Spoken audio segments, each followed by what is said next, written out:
So these two bolts back in again, tightened up. So we have to get this off here to get the ball joint back onto the arm here.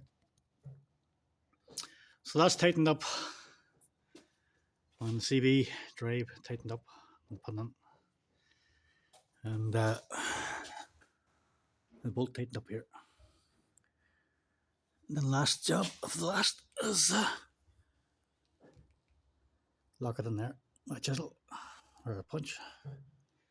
That's the ball joint. Fitted their Citeron berlingo. It's a PSV feel, so that's that one out of the way. Put the wheel back on again, tighten that up, and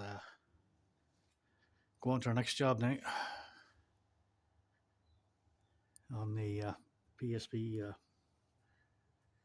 MOT feel.